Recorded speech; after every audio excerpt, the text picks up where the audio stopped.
If you lose comms in battle, the odds of victory are greatly diminished. Our spiritual walk is the same. That's why we must guard our minds. Welcome to Spiritual Recon.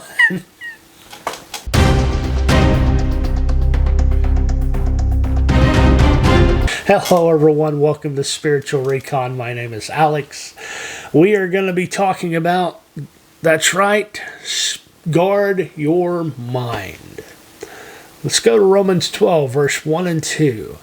I beseech you, therefore, brothers, by the mercies of God, that you present your bodies as a living sacrifice, holy and acceptable unto God, which is your reasonable service.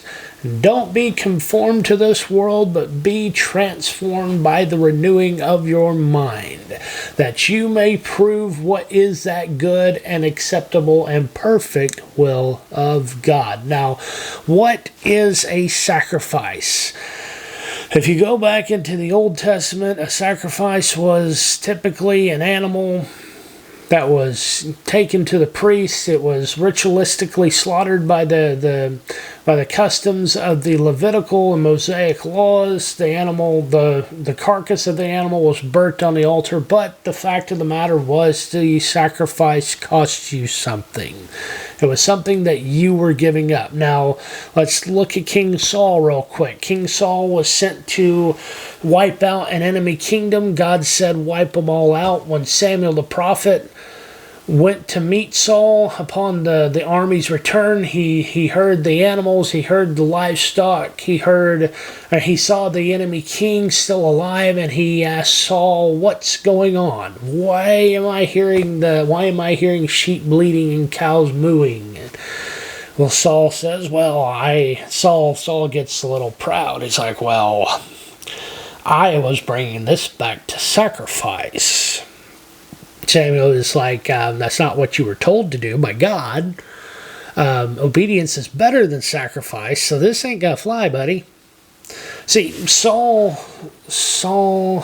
he had arrogance in mind. He was proud. He was making sacrifices that weren't really sacrifices because they weren't really costing him anything. Those weren't really his sheep. And the actual sacrifice would have been giving them up like God told him to do. So, it's enough of that rabbit trail. Sacrifice is something that costs you something, but it's something that was put on the altar and it was burnt. Now, obviously, we're not going to lay ourselves on an altar and burn ourselves. That's not what we're supposed to do as Christians. I know, believe it or not, it's hard to believe. We are living sacrifices. What did Jesus say in Matthew 16:24? He said, let anybody that wants to follow me deny himself, take up his cross, follow me. That denying of ourselves is the sacrifice. We're putting our will second to the will of God. As Jesus said in the Garden of Gethsemane. Well, that's a tongue twister when you're trying to talk fast. He said, Father, if it be your will, let this cup pass from me, but nevertheless, not my will, but yours be done. So, we are living sacrifices, which means we want to get up. We want to go do our own thing. We don't want to submit ourselves to the will of God. As Paul said, the carnal mind is not subject to God, neither can it be. We have to put ourselves on the back burner. So that's what a sacrifice is. Now, the renewing of the mind. This is what I really want to focus on here. It means to renovate.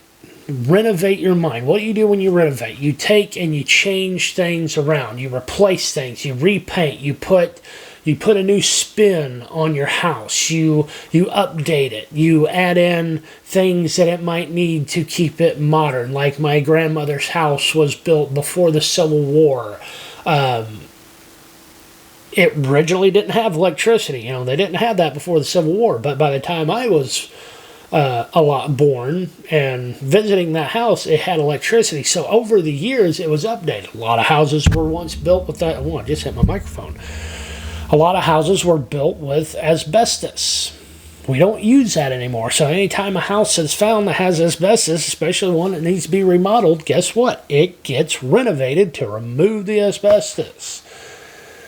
But it changes things. It makes things new. Anybody that's in Christ is a new creature. Old things are passed away, and behold, all things are become new. We change our way of thinking. With the new coat of paint, with things moved around, the new furniture upstairs, because we accepted Christ, we change our way of thinking. And you come through periods of time what you need to renovate again. See, it's like traveling away from a radio tower. Is car radio still a thing? Do people still listen to the radio? You know, I remember a time before the internet was a household thing, before we had smartphones. I know, shocker. But the farther you drive away from a radio tower that's broadcasting a particular station on a certain frequency, the farther you get away from it, the weaker it becomes. The more static you're going to be receiving on your radio coming over your speakers, then there'll be more static than there is words to once you get to a certain point. Now, let's say you're driving along and you're coming into range of another tower that's broadcasting a different channel on the same frequency. Well, not only do you have static, then the words of that other station are going to begin to mix in and garble until eventually they overtake the old station. Now, that's how we do with the world. We get in ourselves, we get away from God, we get cold in our spiritual walk, we get lukewarm, and the words of the world start coming into us. We have to continually renew our minds so we can keep in proper contact with God. Now, how do I renew my mind? I'm glad you asked that question, and I will reveal it to you. Be consistent. Daily prayer, daily reading of the Bible, and throw fasting in there. Now, I'm sure you can tell by my wonderful physique, I'm not the best at fasting. It's something I used to do a lot. I don't do as much anymore, but I am working on it. I am learning. Again, start small. Don't start out with a 40-day fast. Oh, I'm not going to eat for a week. First time you ever fast, good luck with that. Don't be discouraged. And yeah, don't be discouraged when you fail. But start small. Work your way up. Get better. Grow as you grow. And as you grow, it builds discipline. It builds that ability to deny ourselves. Now let's go to 2 Corinthians 10, verses 3 through 5. For though we walk in the flesh, we're human, we live in these three-dimensional bodies, we don't fight like we are in the flesh. For the weapons of our warfare are not carnal, they're not physical, they're not fleshly, but they are mighty through God to the pulling down of strongholds, casting down imaginations and every high thing that exalts itself against the knowledge of God, and bringing into captivity every thought to the obedience of Christ. Now, our war is in the spiritual realm. Again, it's not in these three-dimensional bodies. It's not a physical battle. As it says in Ephesians 6, we don't wrestle against flesh and blood, but against principalities, powers, the rulers of darkness, and spiritual wickedness in high places. We don't fight with people. Our war's not with people. But in the Army, we had a saying, out of sight, out of mind. If you didn't want to get picked for details, I think I said this in my last video, actually.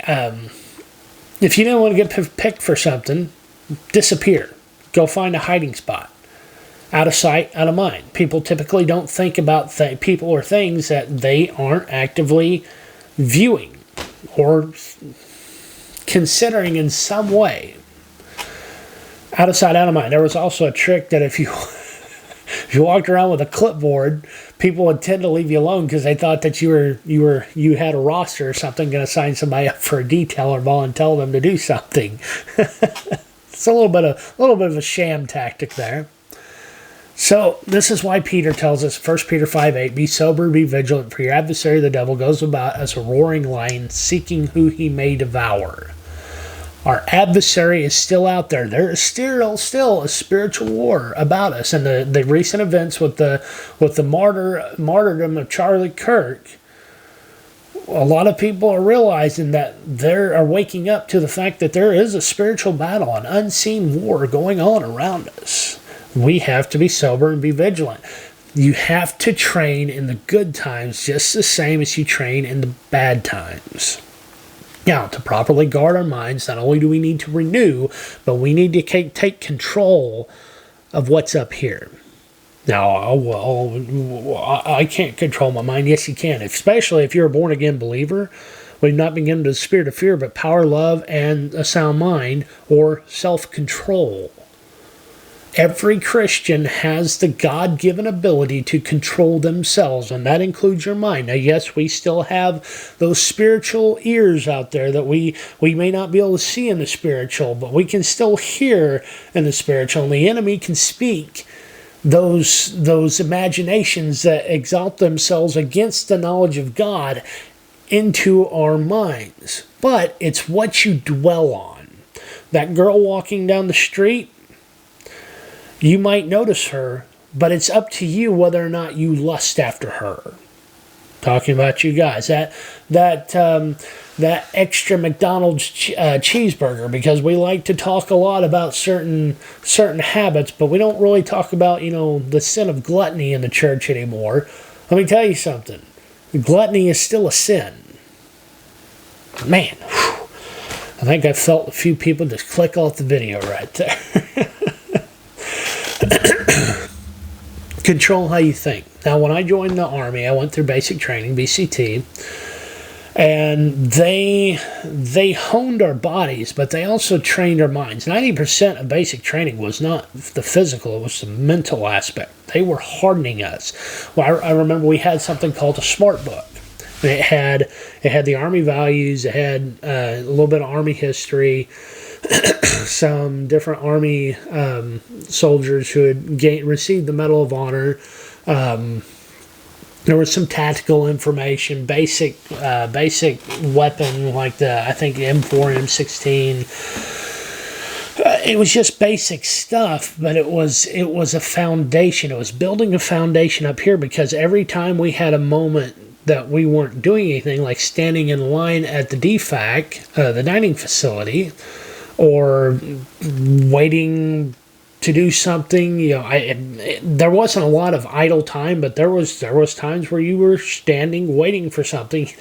As the Army is, hurry up and wait. But every idle moment, you were supposed to have that book up and reading it, especially in the early days of basic training. Filling your mind with that foundation. They not only were training our bodies, but they were training us to think like soldiers. And I remember when I first got to basic training, I remember we were in our, I can't even remember what it's called now. It was like an onboarding company before we actually went to our actual BCT unit. We were, it was basically paperwork, getting your shots, your immunizations, the good old penicillin shot in one of the cheeks. Everybody loved that. But I remember a drill sergeant asking we were all seated in an auditorium-like area, and he asked how many people were there that grew up shooting guns. I don't know if you realize this, but there's quite a few rednecks in the military. Those of us who raised our hands, he said that we would do the worst when it came to BRM, our basic rifle marksmanship. We would do worse because we had this preconceived notion, this foundation of thought of what we needed to do to shoot, to be accurate, and that we would think that we were going to do better. We were proud. And he, for the most part, was true. The top gun in our company was a guy that had never shot a gun in his life. He got, when we went through AIT, I was a military police officer. We qualified with the M9, the sidearm of the military at the time. He got expert on everything. The guy never shot before, but he had an empty mind. He had a mind that was able to be renewed easily into the doctrine that the Army uses when it comes to marksmanship. That's what renewing our minds does. Jesus literally emptied himself of his divinity to become human and become sensitive to what the Father wanted. That's why, but he still, even though he had been God, he went to pray daily. He fasted. He still did those things that built that spiritual discipline. In the Garden of Gethsemane, he was able to say, "Not my will, but thine be done." Now, in closing, I want to tell you to stay in range and be sensitive to God's signal. Keep in it. Comms are everything in battle, and it's not just battle, but every action and after action review, whether it be in the civilian, in private sector, or in the military, any kind of operation or project. The one thing that somebody always says could have been better was communication. Now, sometimes that communication could be better because the person was special and didn't listen. There's that. Not calling anybody out. But yeah, communication is key. It is so important. Now, and I'll put it this way. You can't call for medevac. You can't call for support. You can't call in an airstrike if you don't have communication. If you found value in this, if you got something out of this video, please smash that like. Please hit that subscribe button if you would like to be part of these weekly recon briefings. And I will see you next time. Roger and out.